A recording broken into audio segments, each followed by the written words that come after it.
बचपन में हमने दादी नानी से बहुत सी परियों की कहानियां सुनी है, जिसमें से सिंड्रेला की कहानी तो हमारी फेवरेट हुआ करती है।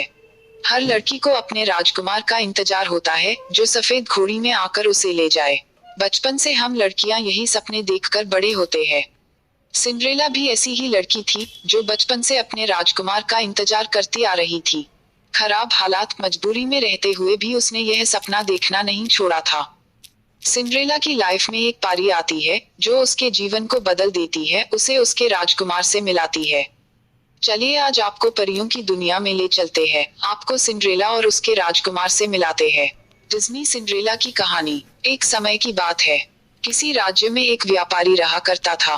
उस व्यापारी की एक छोटी सी बेटी थी, जिसका नाम था एला। एला बहुत ही प्यारी और नेक बच्ची थी। उसके पिता उससे बहुत प्यार करते थे और उसकी सारी जरूरतें पूरी करते थे। लेकिन एला की जिंदगी में एक चीज की कमी थी, वह थी उसकी माँ, जो उसे छोड़कर भगवान के घर चली गई थी। एला की इस कमी को पूरा करने के लिए उसके पिता ने दूसरी शादी कर ली। एला की नई माँ की दो बेटियां थी। वह बहुत खुश थी कि माँ के साथ साथ उसे बहनें भी मिल गई थी।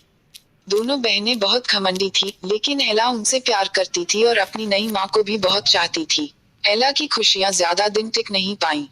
एक दिन जब उसके पिता अपने काम से किसी दूसरे शहर गए, तो फिर कभी वापस नहीं आए। एला पर तो मानो मुश्किलों का पहाड़ टूट गया हो। पिता का साया सर से उठते ही उसकी माँ और बहनें उसके घर की मालकिन हो गई और एला के साथ नौकरों जैसा बर्ताव करने लगी। उन्होंने घर के सारे नौकरों को निकाल दिया और अब एला ही घर का सारा काम करती। उसकी बहनों ने तो उसका कमरा भी उससे छीन लिया और उसे एक कोठरी में रहने के लिए छोड़ दिया। एला अपनी बहनों के पुराने कपड़े और जूते पहनती, सारा दिन उनके काम करती। कभी कभी तो एला इतनी थक जाती कि अंगीठी के पास ही सो जाती। अक्सर एला जब सुबह उठती तो अंगीठी की राख सिंडर उस पर पड़ी होती। उसकी बहनें उसे सिंडर एला कह के चिढ़ाती और इस तरह उसका नाम एला से सिंड्रेला हो गया। एक दिन राज्य में ऐलान हुआ कि महल में एक बहुत बड़ा आयोजन है और राज्य की सभी लड़कियों की बुलाया गया है, ताकि राजकुमार अपनी पसंद की लड़की से शादी कर सके। राज्य की सारी लड़कियां बहुत खुश और उत्साहित थीं। सिंड्रेला और उसकी बहनें भी अपनी किस्मत आजमाने को बेचैन थी। लेकिन फिर सिंड्रेला की ये खुशी उसकी सौतेली माँ को रास नहीं आई और उसने सिंड्रेला को महल में जाने से मना कर दिया।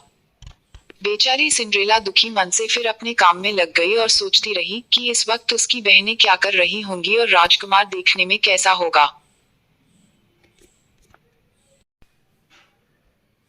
सिंड्रेला जब इन ख्यालों में खोई हुई थी, तभी वहां एक जादूगरनी आई।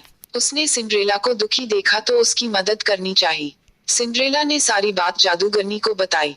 जादूगरनी ने सिंड्रेला से कहा, ओह प्यारी सिंड्रेला, मैं तुम्हारी मदद कर सकती हूँ। यह कहकर जादूगरनी ने अपनी छड़ी घुमाई और वहां पड़े एक बड़े से कद्दू को एक बग्घी में बदल दिया। वहीं चार चूहे उछल कूद मचा रहे थे। जादूगरनी की नजर उन पर पड़ी तो उसने चूहों को घोड़ा बना दिया। अब जरूरत थी एक कोचवान की। जादूगरनी ने चारों तरफ नजर घुमाई तो उसे एक मेंढक दिखा और उसे कोचवान में बदल दिया। सिंड्रेला यह सब देख हैरान हो रही थी कि तभी जादूगरनी उसकी तरफ मुड़ी और अपनी जादू की छड़ी घुमा दी और पलक झपकते ही सिंड्रेला के मिटमैले और फटे हुए कपड़े साफ और सुंदर हो गए।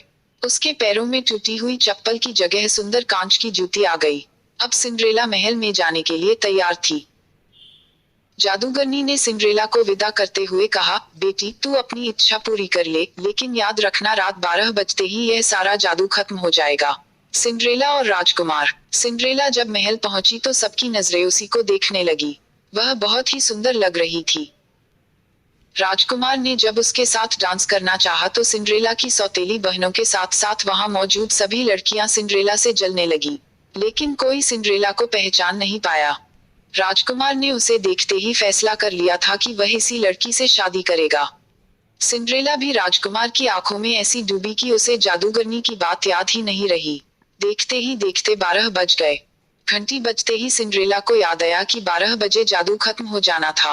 सिंड्रेला बिना राजकुमार से कुछ कहे वहां से भाग निकली। वह नहीं चाहती थी कि राजकुमार उसे उसके पुराने गंदे कपड़ों में देखे और उससे नफरत करे।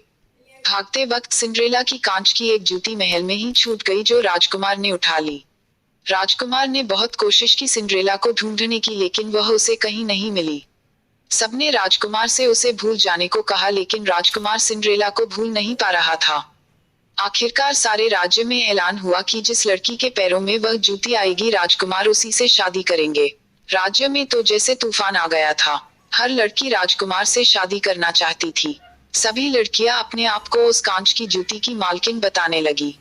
लड़कियों के घर जा जाकर उन्हें जूती पहनाई गई, लेकिन उनमें से किसी को भी वह पूरी नहीं आई। आखिर में सिंड्रेला की बहनों की बारी आई। दोनों ने हर कोशिश की जूती पहनने की, लेकिन कोई फायदा नहीं हुआ। अब सबकी नजरें सिंड्रेला पर रुक गईं। सिंड्रेला ने जब उसे पहना तो वह जूती उसके पैर में आ गई जैसे उसी के लिए बनी हो। सिंड्रेला की सौतेली माँ और बहनें हैरान और परेशान हो गईं। किसी को भी उम्मीद नहीं थी कि वह सुंदर लड़की सिंड्रेला हो सकती है।